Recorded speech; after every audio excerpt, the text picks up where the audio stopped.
Broadcasting from Manhattan Beach and the World Wide Web, you're listening to CHSR, HealthyLife.net. As a service to our listeners, this program is for general information and entertainment purposes only. CHSR HealthyLife.net does not recommend, endorse, or object to the views, products, or topics expressed or discussed by show hosts or their guests. We suggest you always consult with your own personal, medical, financial, or legal advisor.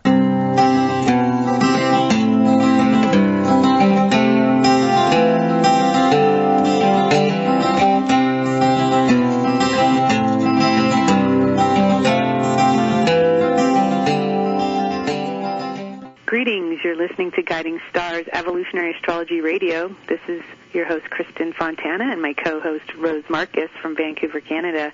Welcome back, Rose. Thank you, Kristin. It's a big day. You know, I'm looking at the clock here, or not the clock, but the astrological clock, and it says the moon is 29 degrees and 45 minutes in Aries, and your Aries sun and my Aries moon is like right there. And it's sextiling Mars and Gemini at the last degree. It's going to be moving into Cancer. It just, you know, Cancer's ruled by the moon. So it feels like a great time to be talking about transits. Not to mention that this morning, I don't even know what time it was, but Pluto says 0 degrees and 0 minutes in Aquarius. Hasn't been here in 248 years. We've been talking a lot about it, but the time has finally come. And I will tell you all that I don't know what it was about Pluto at 29 degrees and change, but it felt like the screws were tightening.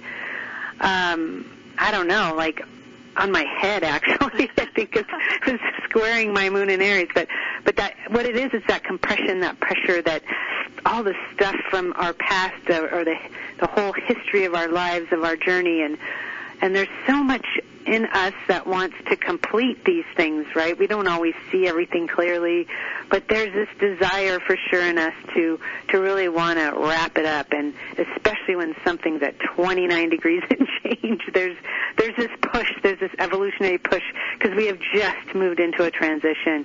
And yes, of course, Pluto will be retrograding back a few more times before it stays in the sign of Aquarius, but wow, benchmark moment. Oh, you bet. Yeah, and that was 5:14 this morning. That's Pacific Daylight Time, and so we're into it already. And I just realized that I went to bed last night with this weird thing in my ears that I felt like my ears were speakers instead of ears. It was very strange. But, you know, the switch between Capricorn and Aquarius is so dramatic, really. It is so dramatic. Yeah. Yeah. And, you know, I think that, and of course, this is just a dip. Pluto's only going to do 0.5 it's just going to be 0.5 before it retrogrades on May 1st and back into Capricorn on June 11. But even that just dip can be really dynamic. And what I've been telling clients lately is that, you know, people have been trying to figure it out, like, what am I going to do next, and what's it going to look like next, and where should I go, and what should I do, and I don't know what's coming at me, and all this kind of stuff. It's like you can't figure it out till you're actually standing in the landscape, you know, that the consciousness of where you're at while you're looking forward. And if you're not actually, if the page hasn't turned yet, if the landscape hasn't shifted yet, it's very hard to figure it out. So the things that you can't figure out right now, if you don't know it right now, you will soon enough, right? So have a little bit of patience. Once that clicks over into Aquarius is an acceleration archetype, and it's instantaneously, it's spontaneous combustion. It is like the aha moment. It is that shattering through of the sound barriers of consciousness. It's all of that. Once you plug in, you will know that you're plugged in. You will know that that there has been that shift. It can be instantaneous, and then you're off to the races. Wow, yeah, I love that word, sound barriers. It's true that there have been, and then all of a sudden the speakers, you know, like your ears last night. You started hearing things loud and clear. Yeah. But But, Pluto is about exposing something. And so with Pluto being at 0 Aquarius and moving only up to half a degree, this is really exposing you to something new, or exposing you to a change, or giving you a vibrational feel for how something might be. And absolutely you'll be straddling two worlds in a way. I mean, if you want to look at it sort of metaphorically, it's Capricorn's the earth, an earth sign, and Aquarius is an air sign, and so it does have some elevation to it when you think of Aquarius in terms of energy. It's innovative. It looks nothing like the past. It frees us up. It allows us to think differently, move in through the side door, the back door, and stop the same old thing already. And also Aquarius connects to even the astral plane. So if you're a meditator and a spiritual seeker and you're really trying to break through that ceiling, it can be a time where you're experiencing more than you have. And, of course, everything is driven by desire. These things don't happen all on their own if there's no desire to go there. But also know that with Pluto and Capricorn, oftentimes we can become very aware of the resistance that we have within us, or fears that are preventing us from these next steps or moving into places that we've never been before. So the resistance, when Pluto moves into Aquarius and rocks back and forth, it exposes us to something, and then maybe we pull back because we're not sure, so we want to look at it a little longer. Looking at it and observing it is Aquarius. Objectifying, is this what I want, or is that what I want? And so, long stretch of time awaits, but there's some other fast movers we're going to be talking about today. Yeah, and absolutely detach and objectify. It gives you the opportunity to observe from a new angle, and through that observation, stepping back a little bit, degree of separation, right? So it's a clash point. The Capricorn Aquarius, right? A clash point between what was and what the possibilities of what can be, the past and the future. That's that exact angle right there. Yeah. Yeah. Exactly. And I was thinking about this a couple of days ago, Kristin. I was thinking about again the soundtracks of your mind, right? And how we have this running dialogue that goes. I know that I'm quite in it. My mind is very busy, and I'm always thinking about things and thinking about reprogramming the brain, reprogramming the mind, the consciousness, what you're perceiving, what you're giving attention to, right? And if you are, if this appeals to you, I was going to suggest it's 80 days that Pluto is going to be in Aquarius. And if you could really focus in on doing your affirmations, on doing brain reprogramming over this 80-day period, it would be really brilliant for you, right?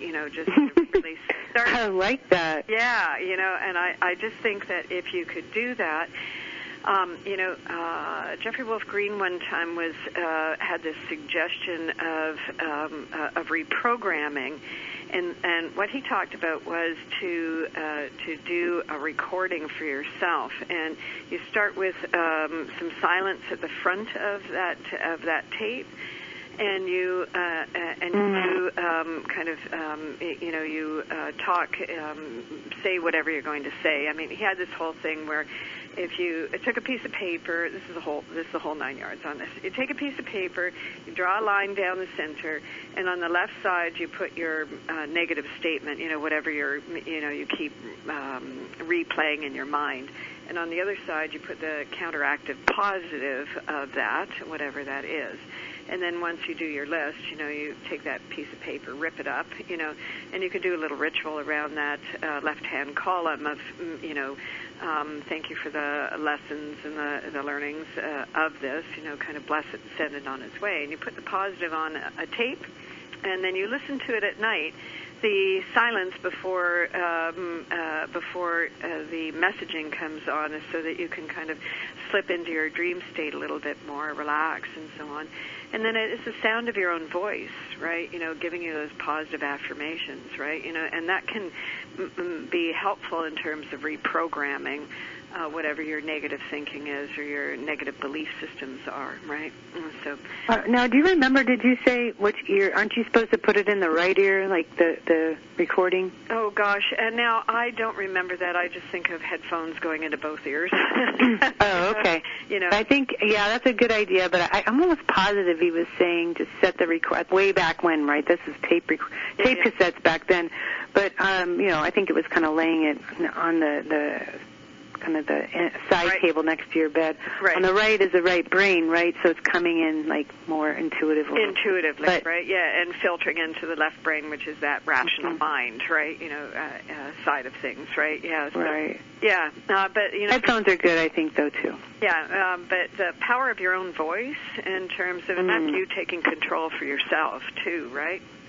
I love that. Yeah, yeah. Well, Mars is at the very last degree of Gemini. If you're not listening to this until after March 25th, Mars will have moved into the sign of Cancer. And so Mars in Gemini, and where it's been since the end of August in 2022 last year, it's all about words. It's all about communication. It's all about messages.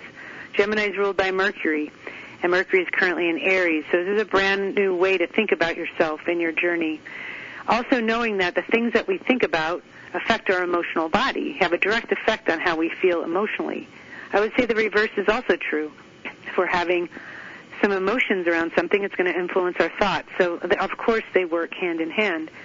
But what I love about this Mars transit moving out of Gemini is it does take us out of our head and back into our emotional body.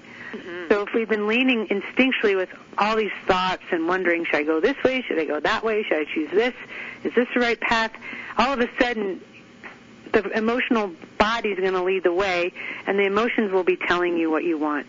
You're not going to question what you want if your belly, your gut, your emotional body is telling you something. You're not going to question it. This is how you're feeling about it. And so I do think it's going to be a big benefit after many, many months of trying different hats on or exploring different paths. And as soon as Mars moves into Cancer, it is trining Saturn.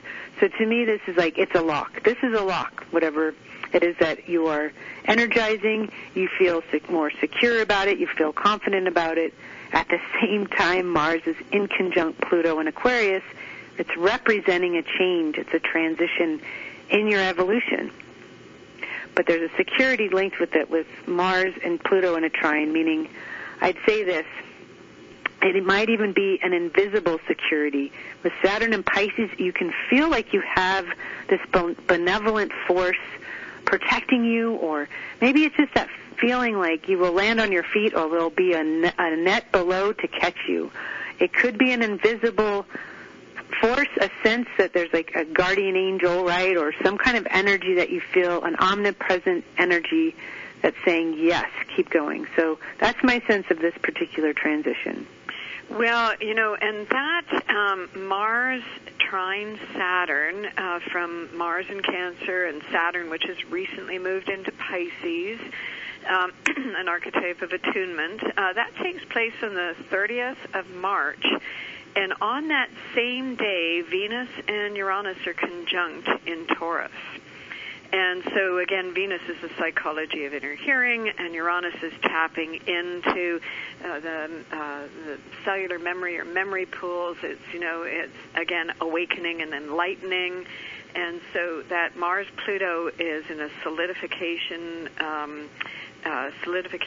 angle, and also forming a nice trine in water to the south node, transiting south node, which is in Scorpio. So we have this lovely trine taking place in the water element here. So that is that intuitive resonance and so on, while Venus and Uranus are on this awakening. And in the sign of Taurus as well, too, is about resonance and about vibrating, and it's the evaluation process. It's all frequencies and vibrations, which is Pluto in Aquarius. It's working with the energy fields, working with the vibrational fields. There's a vibrational shift. You're vibrating in some kind of different way and picking up some new signals. And so this is very exciting as we come into this. We're pre-recording this show right now, but it's going to be available for you exactly on these dates. The last week of March is wonderful for moving ahead. We start the week with Mercury and Jupiter conjunct in the sign of Aries as well, too. So the month of March ends on this really dynamic note, I think. Mm-hmm. I love, too, as we pull into April, Mars will form a grand trine with Saturn and Pisces and the South Node in Scorpio exact. Yep. It seems like the nodes are hanging out at 4 degrees for a while. I think because of this toggling effect, I think for the first 2 weeks, even in April, they're staying at 4 degrees, which Saturn is just locked in at that time. So paying attention to what, gosh, that is Saturn, transiting Saturn is about the structures in your life, the career, the committed pathways, anything that represents kind of your long-term future. It's marriages and mortgages. It's, your career path. It's what you're committing your life to and dedicating your time to. So to have Saturn receiving such support from Mars in Cancer and the South Node in Scorpio, as well as sextiling the North Node in Taurus, it's saying that, something that you may have been working on for a long time or something that you have been energizing, maybe you haven't been able to take that step yet. I mean, it's really revealing a time or a timely period where it says it's time.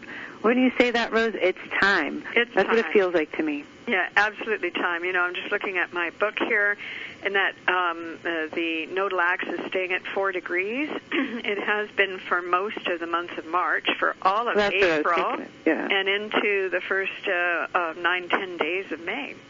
So that's a very long time for it to be toggling back and forth, at the 4 degrees, right? So an extended period of time. Of course, Saturn is a slow mover, and right in the middle of April, that trine will be exact to the true node, right? Right. So we've got a lot of time to solidify that, to lock into it, and that's locking into it in the subtle realms, right? Because it's all water, right? And of course, the South Node moving through the sign of the sign axis of Taurus Scorpio. The South Node is relevant to the desires of the soul, the evolution of the desires of the soul, and that's uncovering a lot of information. I think we've spoken about this in various other lectures as well, too, that Pluto maintains a dynamic relationship to the transiting nodes for the duration of the year, and they are particularly dynamic over this next month or two as the nodal axis is finishing up in that Taurus Scorpio sign axis. So this is the way I understand this particular transit on a personal level or even a collective level. But Pluto connects to karma, right? And karma can be good and karma can be not so good, depending on our choices, right? So and everything catches up with people. So when we were talking about Saturn and Pisces, our emotion, the past 2 weeks in our class, one of the things I mentioned was that no one's above the law, and we learned that with Saturn and Pisces, and so with Pluto squaring the nodes, it can be something catching up with somebody. I was even mentioning that the ICC is this international court where they've charged Putin for crimes and war crimes, and they're taking children from families in the Ukraine and across the border and doing horrible things across the board, really, on all fronts. But this is the court of last resort. Think about that. The ICC is the court of last resort. So when you think about this astrologically, Saturn's reached the last sign of the zodiac. They're basically saying you can't get away with all these things. Like there's got to be a law somewhere that prevents somebody from going so far that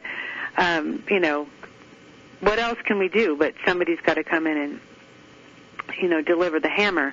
Now, this is not the first time it's happened. There's all these different examples in history of when this has happened.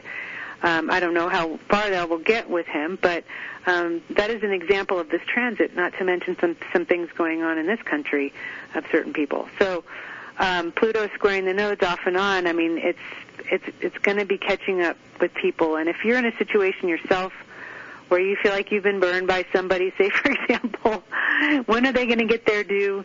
You know, maybe this transit will catch up with them too, and you'll be able to witness it working in the right way, or at least the whole thing about Pluto is the law of cause and effect, right? Right. So what we put out, it comes back. So hopefully you will be witnessing that where it is deserved, and empowering yourself as well with this transit to move away from themes where you feel like somebody has crossed the line with you. Well, and we've talked about this in previous presentations as well, too, is the fact that Mars is finishing up this 7 months in Gemini, and that has been an information-gathering time.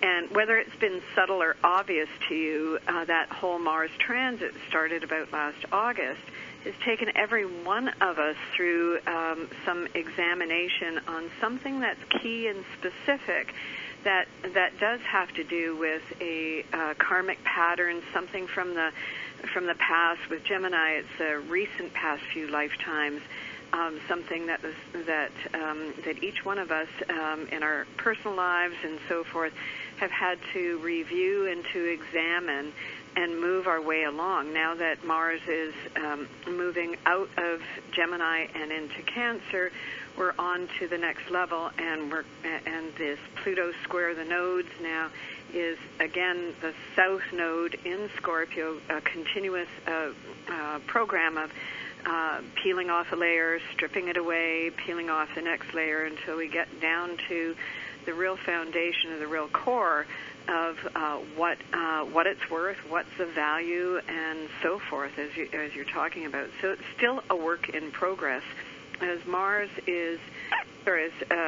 Pluto moves into Aquarius today, the angle between Mars and Pluto is still in a fixer-upper, corrective, not quite there yet, still further to go in terms of the refinement, the improvement curve, the uncovering, the eliminating, the choice-making end of things. So we're still working our way through.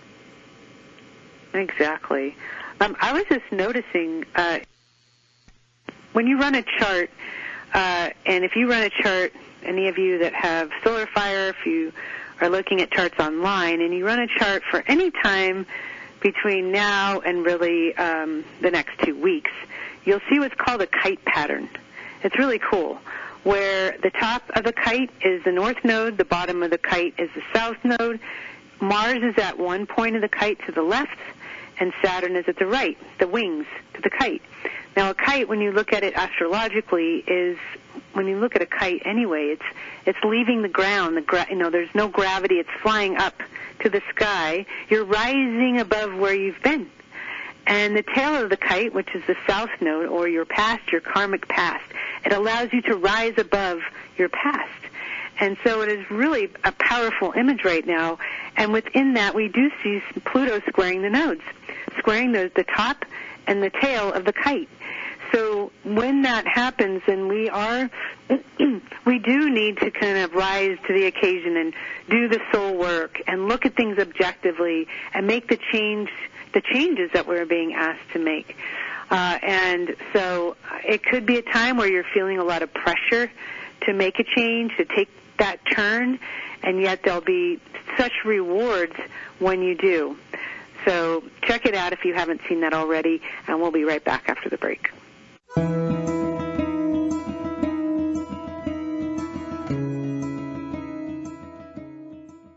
Find out about Kristin Fontana and get your free weekly astrological forecast on her website, KristinFontana.com. Read articles written by the founder of evolutionary astrology, Jeffrey Wolf Green. Evolutionary astrology is a spiritual perspective astrology from Pluto's point of view, and what a view it is. You can even order a detailed, personalized chart that tells you about your past, present, and future. You'll also discover where and when Kristin's upcoming conferences, workshops, and appearances will be on KristinFontana.com. That's Kristin, Fontana.com. Okay, you're stressed. You need a little R&R. Wouldn't going to a spa help? There's all kinds of spas, too. Destination spas, medical spas, day spas, even dental and mobile spas. Where do you find the right spa at the right price? Oh, no, more stress? Well, not anymore. Visit spafinders.com. At spafinders.com, you'll find everything you need to know about spas from around the world. So de-stress. Click on spafinders.com right on our homepage.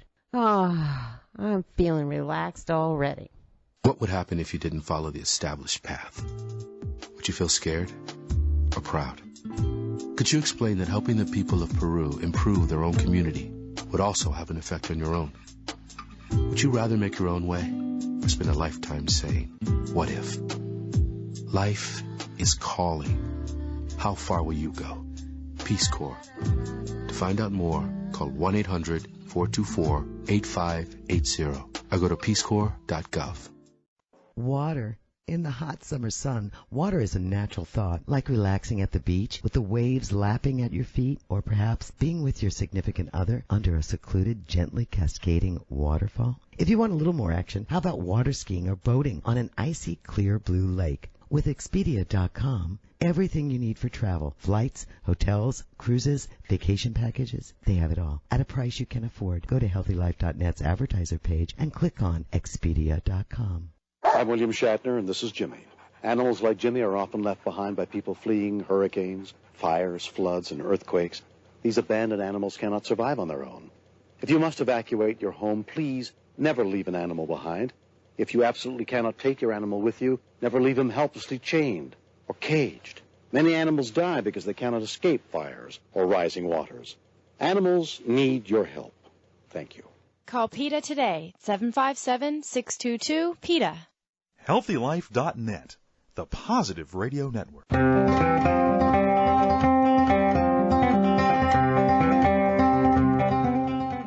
All right, we have returned. I was picking Rose's brain on the break and swapping stories.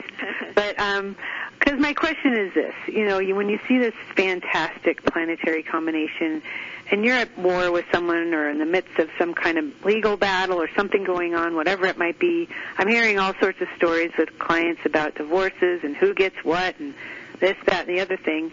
How do you read that is the question. Of course, when you're seeing favorable alignments, especially when Venus is involved, you tend to think, okay, so whatever happens, it sounds like it's going to be a fair shake. But what happens, if there's these prominent planets really making strong and supportive angles, both sides can't win. So it's important to know, where are these planets landing in your chart and how are they influencing you directly? Yes, of course, you're going to need to know where everything is in your chart to make that kind of, to come to some kind of conclusion. So do know that. But typically, when we see such support, we have a better chance for things moving in a direction that we want versus the other way around. So that is what's possible, things moving in a direction that I'll say feels like progress. See, when I think of Saturn, I think of progress, don't you, Rose, when it's in a favorable position? Well, yeah, when things are facilitating, then that is allowing for the action to take place. And when it's frictional, then that is creating the necessary friction that moves it forward, right? So not necessarily a bad thing to take place during that period of time, but you have to, it's perhaps more complicated than being able to just answer it in a few brushstrokes. However, to say that things that are necessary to be moved forward, if you have some supportive energies,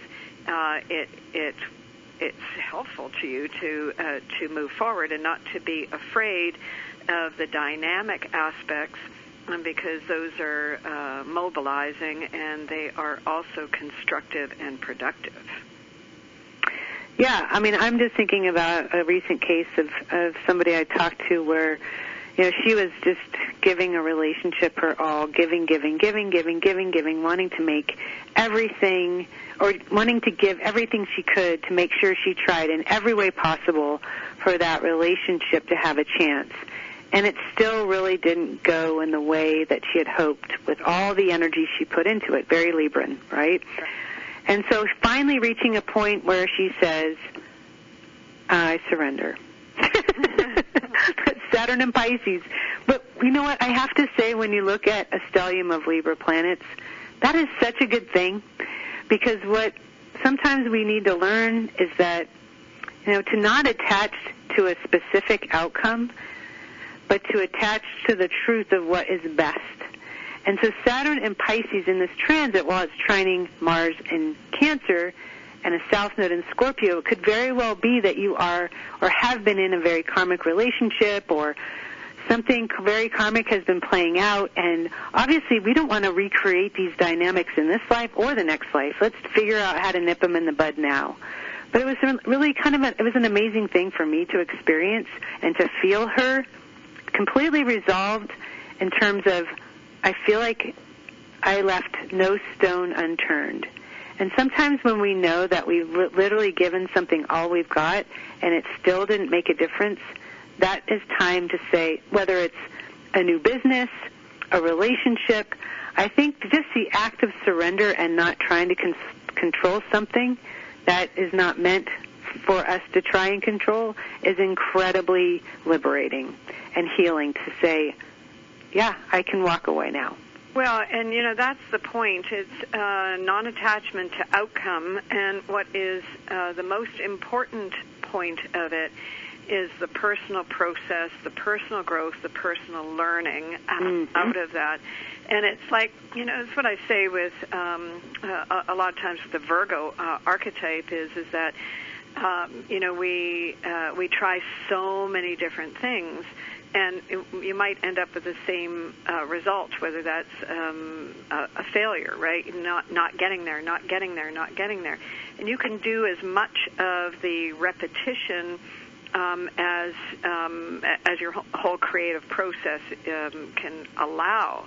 But it isn't about those particular things, but I would say it's the graduation moment, when you have the aha moment of, I've got to give up this fight because it's futile, or, I'm not getting anywhere now, I've got to detach from that objective because it's not working for me. I've now learned that, this about myself. Those are the graduation moments. The result doesn't really matter so much as what you learn in the process and how you refine yourself and how you grow. It's all about that. It's all about the internal. And sometimes when you relinquish at that level, things can fall into place and work out for you. Absolutely. So yeah. It's where your own learning. Mm-hmm. Well, that feeling when when two people are in a relationship and one person is holding on for dear life, the other person wants to run in the other direction, right? They're taking steps back. When one person's trying to control how things go, or they're holding on for dear life because they're afraid they're going to be abandoned or something, it has a direct effect on the other person. When that person who's been holding on for dear life all of a sudden says, I give up, or I surrender, and I'm unattached, it creates all of this new energy between the two people. And in some cases, and often many cases I've seen, the relationship can dramatically change, because like you said, it is the emotional, it's the healing, it's the emotional movement. That's what matters the most. And when we finally let go and surrender, sometimes we don't want what we thought we wanted.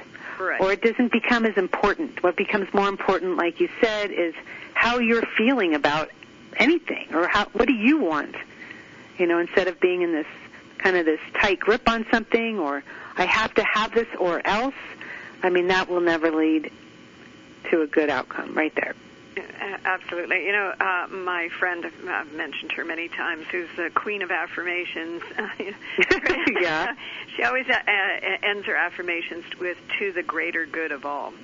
If you are attached to outcome, that you may get it, but it may not be in your better interest.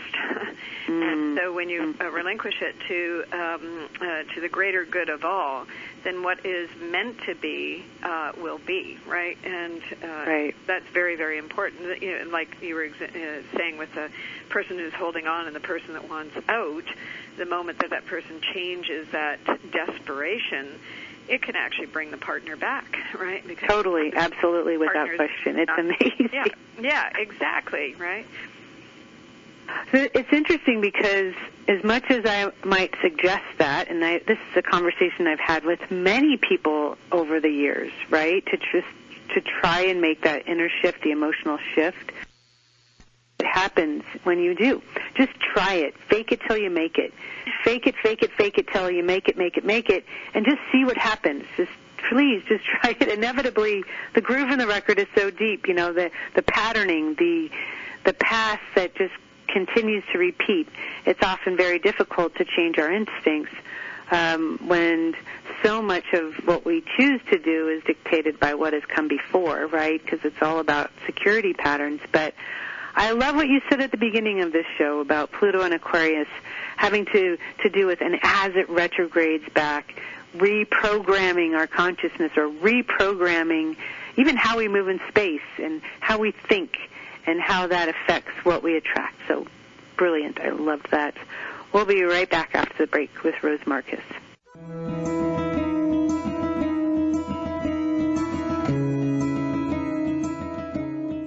Find out about Kristin Fontana and get your free weekly astrological forecast on her website, KristinFontana.com. Read articles written by the founder of evolutionary astrology, Jeffrey Wolf Green. Evolutionary astrology is a spiritual perspective astrology from Pluto's point of view, and what a view it is. You can even order a detailed, personalized chart that tells you about your past, present, and future. You'll also discover where and when Kristin's upcoming conferences, workshops, and appearances will be on KristinFontana.com. That's Kristin, Fontana.com. Have you ever wondered why you are here on this planet and what the point to all of this is? Evolutionary astrology is a natural science that allows for an understanding of the evolutionary journey of the soul from life to life. Evolutionary astrology provides a vehicle to understand prior life dynamics that have led to the reason and purpose for the life you live. It offers a depth of information and insights about each person that no other type of astrology can provide. As Jeffrey Wolf Green, the founder of evolutionary astrology, says, for those who wish to unveil the depth of who you actually are, I would highly recommend that you seek out qualified evolutionary astrologers such as Kristin Fontana and other graduated students of the School of Evolutionary Astrology. For those who are considering becoming an astrologer to make it a natural career, I'd recommend that you consider Jeffrey Wolf Green's School of Evolutionary Astrology, where it will assist you in answering and your clients answering a big question. Why am I here? Thanks for listening, and God bless. Okay, you're stressed. You need a little R&R. Wouldn't going to a spa help? There's all kinds of spas, too. Destination spas, medical spas, day spas, even dental and mobile spas. Where do you find the right spa at the right price? Oh, no, more stress? Well, not anymore. Visit spafinders.com. At spafinders.com, you'll find everything you need to know about spas from around the world. So de-stress. Click on spafinders.com right on our homepage. Ah, I'm feeling relaxed already. Whether you're taking a short trip or traveling across the world, Magellans.com is the world's most trusted source for travel, and they guarantee 100% satisfaction. They have everything you need to make travel just a bit more pleasurable. Who doesn't like that? They have travel alarms, clothing, the best luggage, wallets, everything you need except the ticket. Visit the advertiser page on healthylife.net and click on Magellans Now. You will not only see their travel products, but get a free catalog and read articles with tips on how to make your travel easier. Visit the advertiser page and click on Magellans Now. HealthyLife.net, where positive overcomes negative.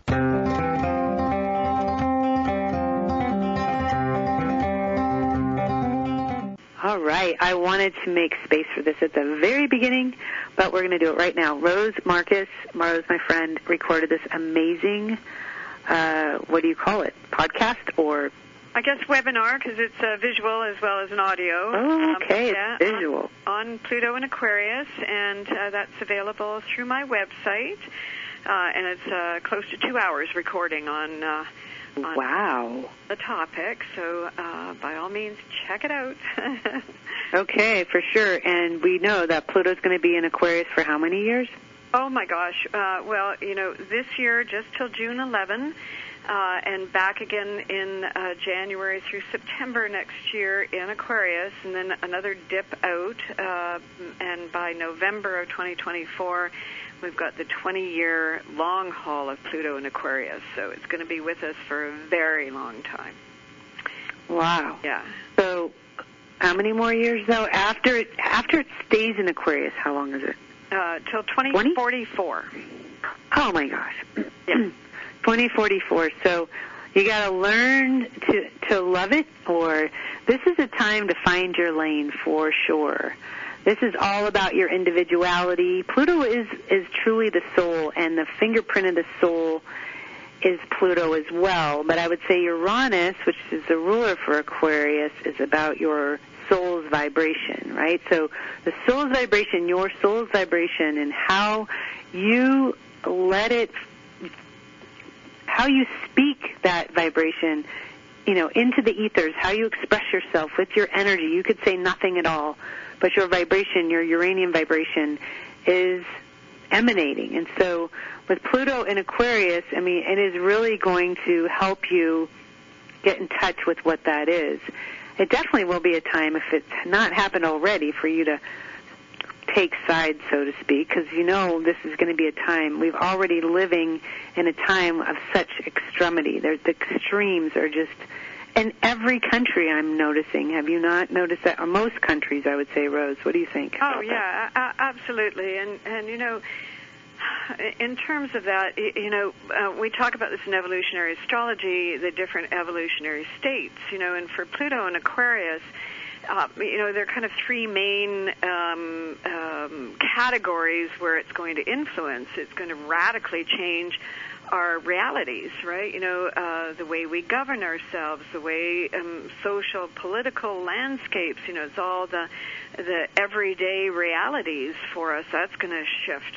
And we're also going to shift in terms of consciousness as well, too, right? And that is that this whole individuation process, how you're perceiving and creating your reality and how you're living it. And this is all about reinventing the whole process of how you live with yourself and therefore live with everybody else, But it is also, as we've mentioned earlier in the show, about frequency and vibration and so on. And there's no degree of separation from anything in creation, right? And this is really, Aquarius is like-mindedness and group and all of that. And it is for each one of us to contribute to the raising of consciousness, the raising of the vibration. It is, we really, as a species, we need to find our humanity again, right?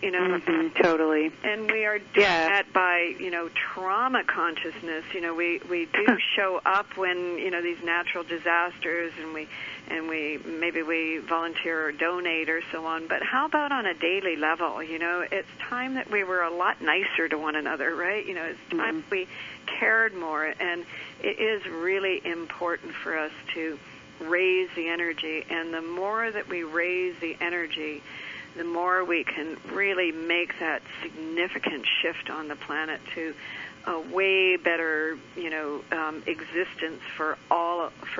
I think the whole intention for every single one of us, we've been dealing with survival for so long. As survival, we're running out of food and we're running out of clean water, and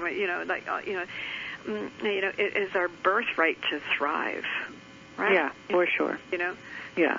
And so the change that's coming, it's time also, and it needs to happen. And the intention is to help to restore some semblance of balance. Of course, there's going to be environmental issues like crazy, and thinking differently, working together. Of course, being more tribe-minded. All of these things have to happen to restore a state of balance. So, let's look directly into this month again a bit more. And as Rose and I have been talking about, we love the transit of Mars coming into trine Saturn and aspecting the nodes, which represent our past and our future so beautifully.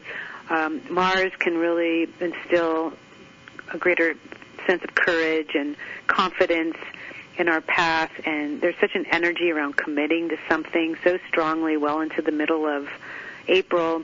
What other big transits are showing up for you? Oh, yeah. Well, we do have two big things to talk about in the month of April. First of all, let me just say on the 3rd of April, Mercury moves into Taurus.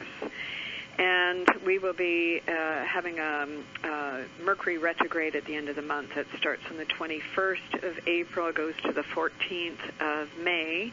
And it is, for those out there who know their charts, it's going to retrograde at 15 degrees of Taurus and go all the way back down to 5.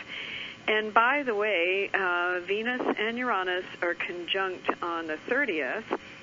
Venus will have, Uranus is 16 degrees. Venus is going over that 16 degrees on March 30th. So it may be something that that triggers at the end of March that might be taking you all the way through the middle of May. So watch that. And, of course, Taurus deals with finance, and month of April is tax time, and, it's about sorting it out at all levels on the Taurus front, finance, net worth, self-worth, what's of value, what's of meaning, and so forth. So we've got all of that transit coming up, right? And we have an eclipse, a solar eclipse on the 19th of April. Yeah. It's a hybrid eclipse. And a hybrid eclipse is a kind of a dual eclipse. It moves from partial to, it's hybrid to partial eclipse, right? So that is at 29 degrees, 50 minutes of Aries, which is culminating degrees, right? So that is quite interesting, just a couple of days before the Mercury turns retrograde. And the eclipse is squaring Pluto. So a culminating degrees, 29 degrees, that new moon. First of all, a solar eclipse is a more punched up new moon, solar eclipse, and we have one on May 5th that is a lunar eclipse. And so that's going to be an intensification. The fact that it's 29 degrees of Aries at the finishing point, this is interesting because it really punches up an ending and a beginning of significance. Something ends so something else can begin, right? And the fact that it is not quite perfected with a square to planet Uranus is just getting us to a point of where, whatever it is, and it's Aries, by the way, so if you are struggling with something and if you are fighting against something, this might be a point with that eclipse where you decide to kind of give it up, right? And talking about earlier, when you do kind of give up the fight, then that allows for an adjustment and for an acceleration of moving to another level, right? Or maybe not giving it up. I mean, that could be also a time where it's like a rocket, it takes you forward. Yeah, well, it is moving out of the way, whatever it is that is inhibiting the rocket taking off. Yeah, there you go. Say, right? Yeah. So so know that just after that point, that things are really going to go. That moon is also conjunct Jupiter and so forth. So and of course on the 20th, Sun moves into Taurus. So we've got, and by the way, an eclipse has always got a magnetic pull before it happens and after. And I always watch an eclipse in the time preceding, so about a month before I start to become aware of that. And as I said, as we move to the end of the month here, the 30th, 31st of March, with that lovely Mars-Saturn trine and Venus-Uranus conjunction here, that might trigger something that will occupy you through April and probably through most of May as well, too. Yeah, the Uranus-Venus conjunction. Yes. Venus ruling the North Node in Taurus, right. Okay, we have more to say to close the show, but we got one more segment. We'll be right back after the break.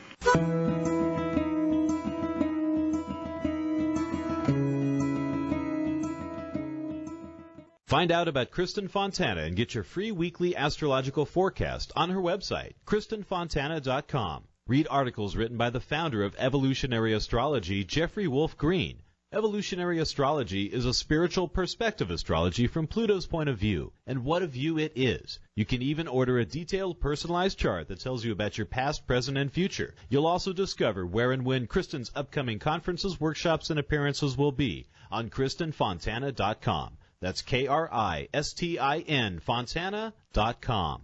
If you're like the 8 out of 10 women that say finding jeans that fit is a problem, well, your problem is solved. Lee Jeans has done extensive research, and they have jeans that fit. There's even an online Lee Fit Finder so you can find the right fit for you. Imagine jeans that instantly slim you with a custom fit and no gap waistband. And guys, kids, Lee has jeans for you too. Click through to Lee's Jeans on the HealthyLife.net advertiser page and get what fits. Take one step towards spirit. Spirit will take 1,000 steps toward you. Come explore the world of evolutionary astrology with Rose Marcus. Rose Marcus is well known for her heartfelt passion, sensitive counseling skills, and dedication to helping others. You can now study evolutionary astrology from the comfort of your own home through live teleconference classes with Rose. To register for the next Evolutionary Astrology School, to read your in-depth monthly horoscope, or to book a private astrology with Rose Marcus, please visit her website, www.rosemarcus.com. Oh, man, it never fails. My suitcase just got ripped apart. Life is a journey. Make it a pleasant one. Use Samsonite. You know the name. For almost a century, Samsonite luggage has proved itself to be the worldwide leader in innovative travel solutions. Let it be yours. Visit HealthyLife.net's affiliate Samsonite on our homepage and click to look at the fine luggage from suitcases to golf travel bags. And don't forget, take a look at their travel accessories. Make life a journey, a pleasant one, with Samsonite. In college, I took a lot of history and liberal arts classes, and frankly, I don't remember much of any of it. But as an adult, I find myself engrossed in fascinating programs on the A&E and History Channel. They've pretty much helped me to be pretty impressive at social functions, and I just found out today that I can purchase DVDs of my favorite A&E and History Channel programs right through HealthyLife.net. You should visit HealthyLife.net and order your favorite A&E and History Channel program DVDs as well, and then discover how many people you can impress during your next social occasion. HealthyLife.net, the positive radio network.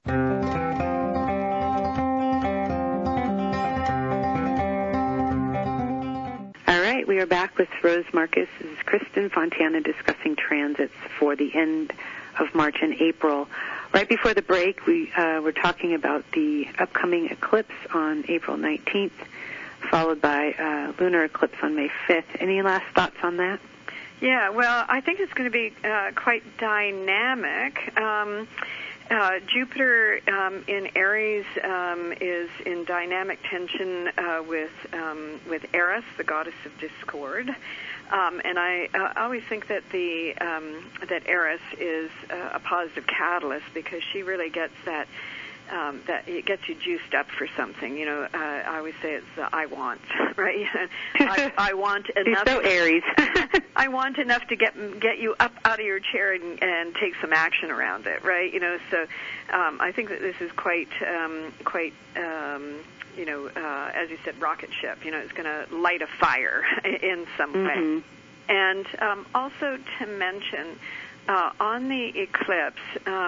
Mercury will be at 15 degrees Taurus, and that is, again, relative to the March 30th date when Venus is at 15 degrees Taurus, and it's just 2 degrees off planet Uranus. So Mercury is going to retrograde just before it gets to Uranus, and it is not going to perfect until it's done with the Mercury retrograde and comes back again. So it's like the start of June before Mercury and Uranus meet up. And so whatever we're into right now will take us from the end of March through until the beginning of June.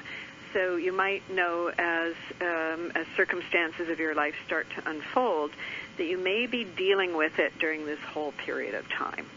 And I wanted to mention a bit earlier as well, too, Ceres, which is currently traveling in retrograde in the sign of Virgo, is forming an opposition with planet Neptune. And that will come into full phase on the 10th of April.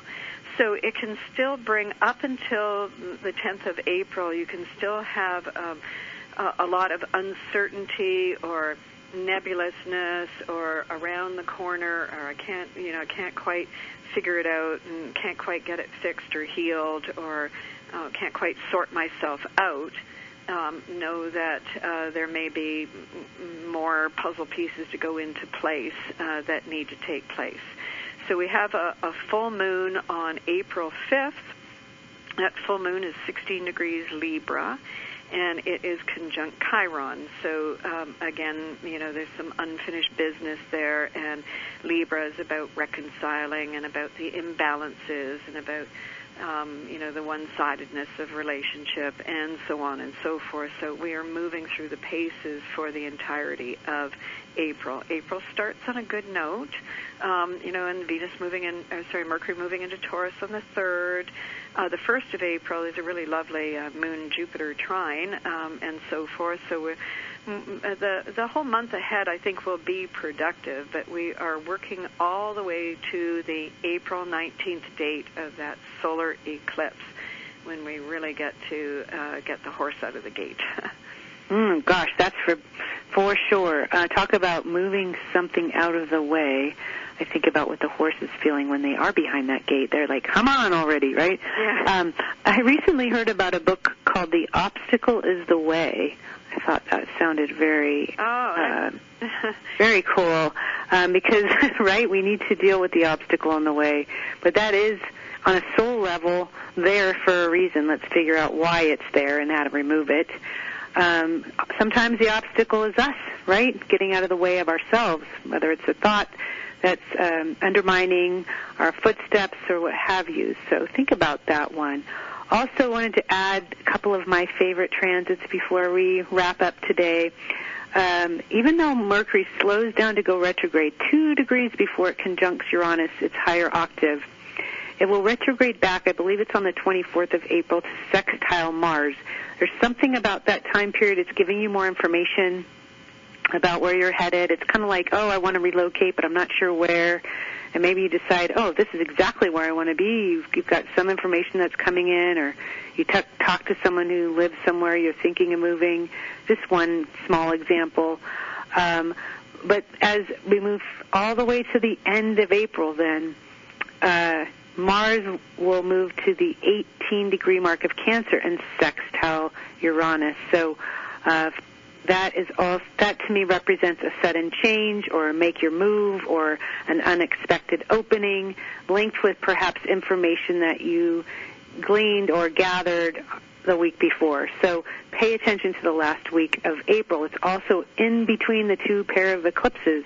They're like bookends of energy, and the 2 weeks that separate April 19th and May 5th, the energy is extremely sensitive. It's almost see-through. It's malleable. It's magical, potentially. Oftentimes astrologers consider it like a portal opening, where more can happen than it would have been able to otherwise.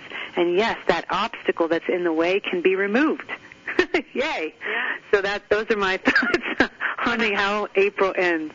And I just wanted to mention one other thing that I just noticed here. I mentioned the 10th, when Ceres and Neptune perfect an opposition, so past that date, that's when clarity can come. On that date, Sun and Moon are in a disseminating trine with Jupiter, and on the 11th, the Sun is conjunct Jupiter, and Venus forms a trine with Pluto. So just after that, there's some really good transits. Also on the 10th, Venus moves into Gemini as well, too. So look to those few dates there, the 9th to the 11th, The 13th looks good as well, too, in terms of maybe being able to see your way a little bit clearer.